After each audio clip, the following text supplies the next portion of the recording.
So here are the molds now. These are the first two that I pulled. Nice and flat and smooth on top. You can see that one there is a little shallow.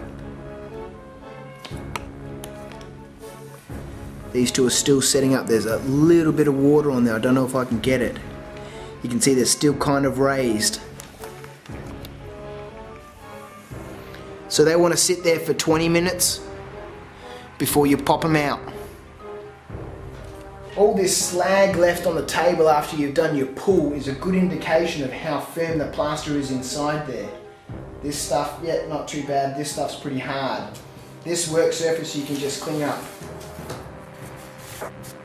just by scraping off the plaster. Now you can keep all this stuff if you want.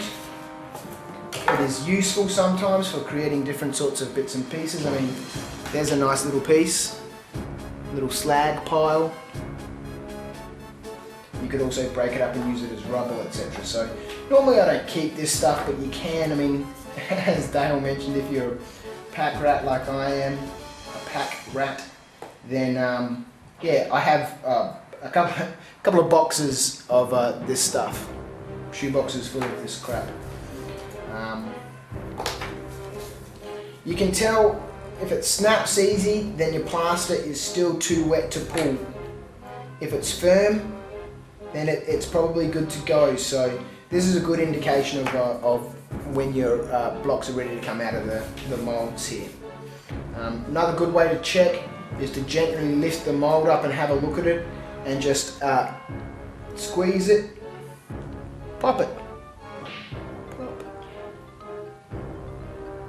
Now, because these are pipe molds, I'm going to leave them for a lot longer because the pipes have little lips around the edges of them, and I've made the mistake before of pulling those too early and popping them out too early, and then you break those bits of the pipes off. So I'm going to leave them for a good amount of time and let them set up. One other thing about the molds is that when you first pop them out, they're going to be nice and yellow. These ones here are white. Bone white. When you take your molds when you take your blocks out of the molds, you want to let them dry for at least 24 hours, at least, minimum, if not a couple of days. If you start to build with wet blocks, there's still moisture on the inside, it's white on the outside, it's still wet on the inside, and you start to glue them together. You use PVA glue, white glue, to glue these blocks together. That white glue is going to absorb the water out of it into the glue. The glue is going to be all soggy, and your building is going to eventually fall apart. Again, being made of plaster, your buildings get quite heavy. We're talking kilograms here. I made one castle that was 6.5 kilograms by the time it was built, big castle. So you don't want a 6 kilogram model all of a sudden falling apart when you move it around. So be patient. It is a process. It takes time.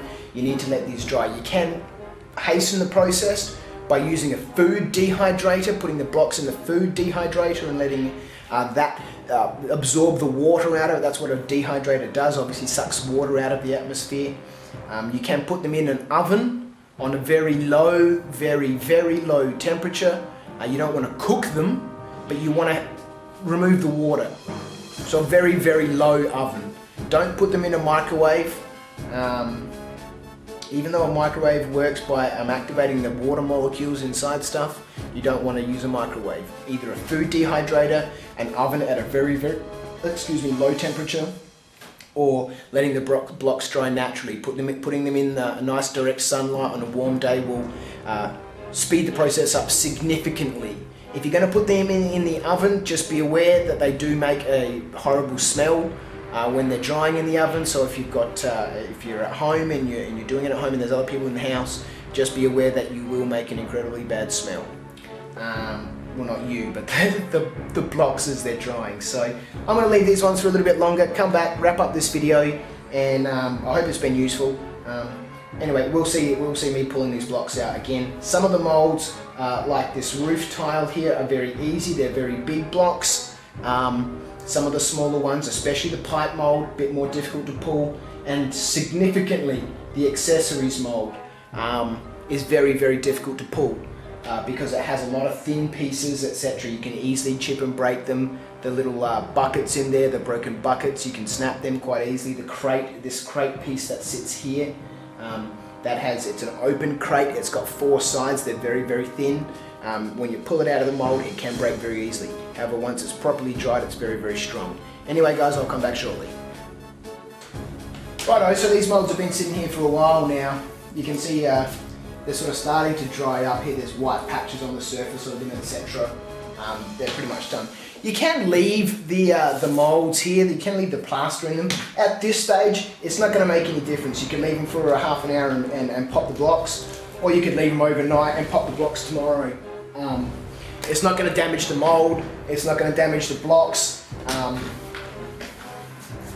But normally, because you need to cast the same mold a couple of times, then you want to get the blocks out so you can cast it again.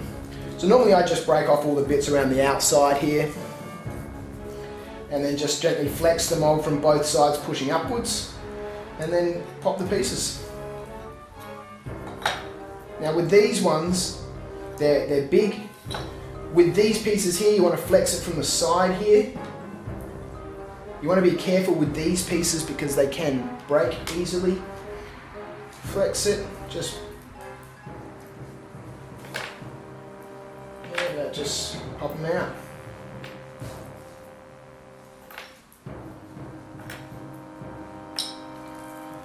Once you're done, you'll end up with little bits of plaster and whatnot all over the mold. All you need to do is just run your hand across the top of it.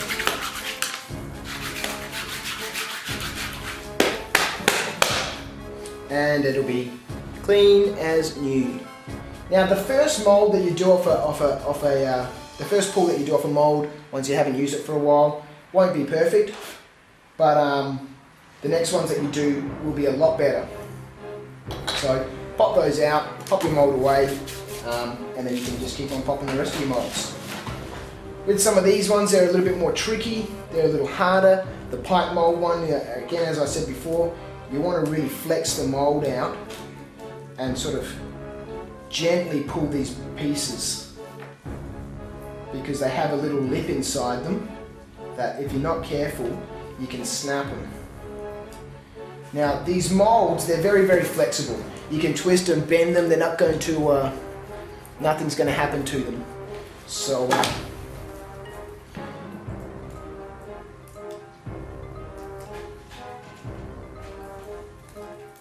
nice.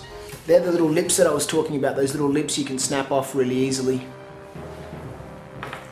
So you will find that as you start to cast, there is a sequence in which you need to pull these pieces out to enable the mold to flex enough to get the other pieces out.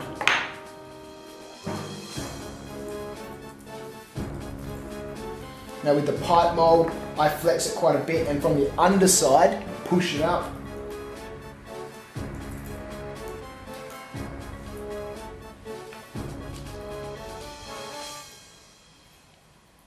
Gently work the pieces out so you don't snap those ridges off.